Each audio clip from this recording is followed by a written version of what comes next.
Bonjour à tous, je m'appelle José de la chaîne Juris Business et aujourd'hui on va parler de la cessation d'activité dans le cadre d'une micro-entreprise. Donc que vous ayez de nouveaux projets ou alors que vous vouliez simplement passer en société, vous allez devoir passer par la case cessation d'activité de la micro-entreprise. La cessation, elle peut provenir de la volonté directe du micro-entrepreneur en fait d'arrêter son activité ou alors elle peut lui être imposée et ça c'est des contraintes qui sont externes qu'on va voir aussi maintenant. Lorsque la cessation est volontaire, en fait en général c'est deux cas de figure qui se présentent au micro-entrepreneur.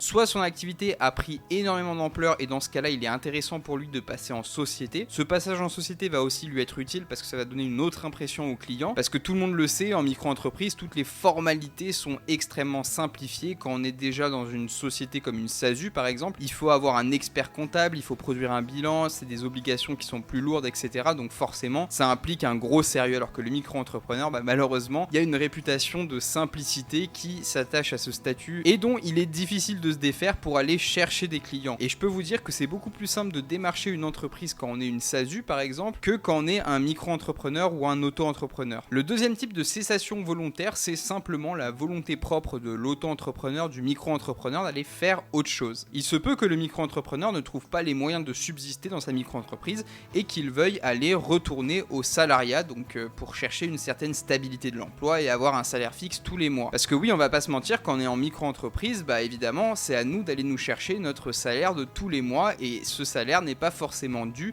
et n'est pas forcément stable. Et en général, ce retour au salariat, en fait, il est induit parce que les gens, ils ont une vie de famille, ils veulent se poser avec leurs enfants, etc. Et donc, ils ont besoin d'une certaine stabilité qui est assurée par un emploi stable, fixe, notamment le sacro-saint CDI. Après, il se peut aussi que la micro-entreprise reste en activité complémentaire, en tant qu'activité complémentaire, et qu'au fur et à mesure, en fait, la personne n'arrive pas à dégager du temps pour sa micro-entreprise et qu'elle finisse par déclarer 0 tous les mois. Et au final, cette déclaration constante de 0 de chiffre d'affaires implique forcément au long terme qu'il faille cesser l'entreprise. Ensuite, on a ce qu'on appelle la cessation involontaire. Donc la cessation involontaire, en fait, c'est des contraintes externes qui viennent pousser en fait l'auto-entrepreneur à cesser son activité. Donc c'est par exemple le cas lorsqu'il y a un dépassement de chiffre d'affaires, donc un dépassement de seuil de chiffre d'affaires. Donc c'est les seuils annuels que je vous ai dit dans la vidéo sur la micro-entreprise, la création de la micro-entreprise de A à Z, mais globalement si vous dépassez soit les 72 600 € annuels, soit les 176 200 € par an,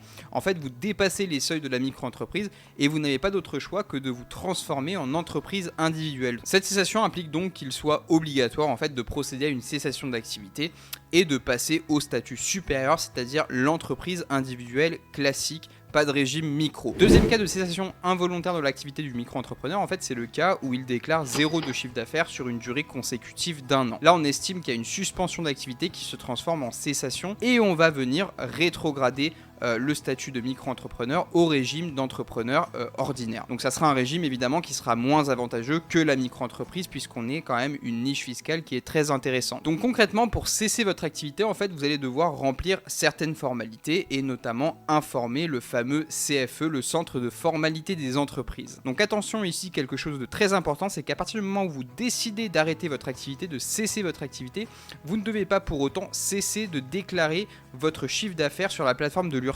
C'est très important parce qu'en fait vous vous exposez à des pénalités. Je vous rappelle que même si vous faites 0 € de chiffre d'affaires, vous devez quand même déclarer 0 € sur le site de l'URSSAF.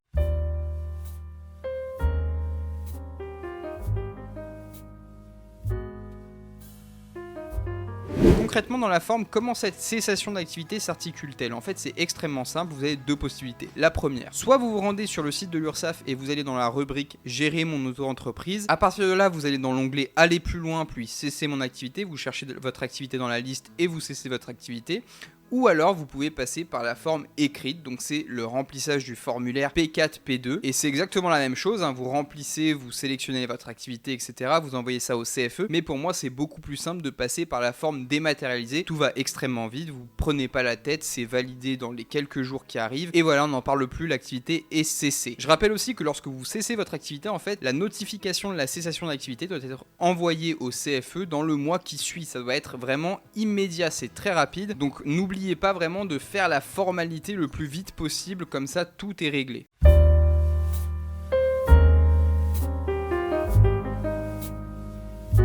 Une fois que la cessation d'activité est validée, attention, tout ne s'arrête pas là, vous devez encore remplir certaines formalités qui sont quand même très importantes. Vous devez quand même réaliser vos dernières déclarations de chiffre d'affaires et régulariser évidemment vos cotisations sociales. C'est la même chose pour la TVA, si vous collectiez la TVA, vous devez quand même déclarer cette TVA. Et la CFE, c'est exactement la même chose, vous allez aussi la déclarer, donc je rappelle, la CFE c'est la cotisation foncière des entreprises, et en fait vous allez la payer, mais pas entièrement, vous allez payer simplement un prorata, donc le prorata d'activité dont vous aurez exercé sur l'année. Et les conséquences de la cessation d'activité, forcément c'est que comme vous cessez l'activité sur le papier, vous ne pouvez plus l'exercer concrètement. Votre seule possibilité est donc d'entreprendre des nouvelles démarches pour créer soit une société, soit une autre micro-entreprise dans un domaine différent. Attention, je rappelle aussi que dans une micro-entreprise, en fait, vous pouvez avoir deux activités, donc veillez bien à cesser les deux activités si vous voulez vraiment cesser totalement votre activité de micro-entrepreneur. Une dernière chose très importante, c'est quand même de prévenir les clients parce que forcément, ils ne sont pas dans votre administratif, ils ne savent pas que vous avez envoyé des courriers au CFE,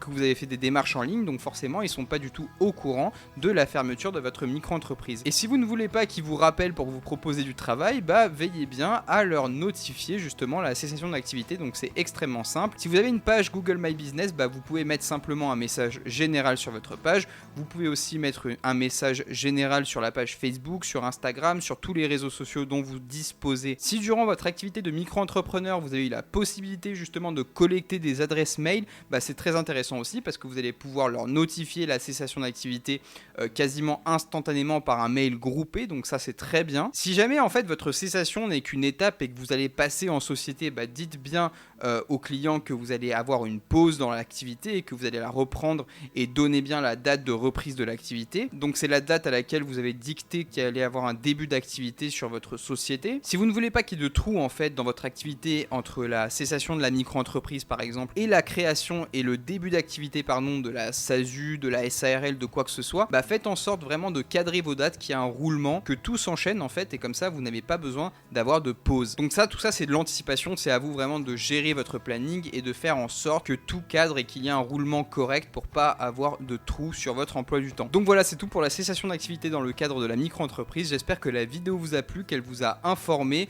que maintenant vous savez tout sur la cessation d'activité. Si c'est le cas, n'oubliez pas de me soutenir en mettant un pouce bleu, en vous abonnant à la chaîne et moi je vous dis à tout de suite dans une prochaine vidéo.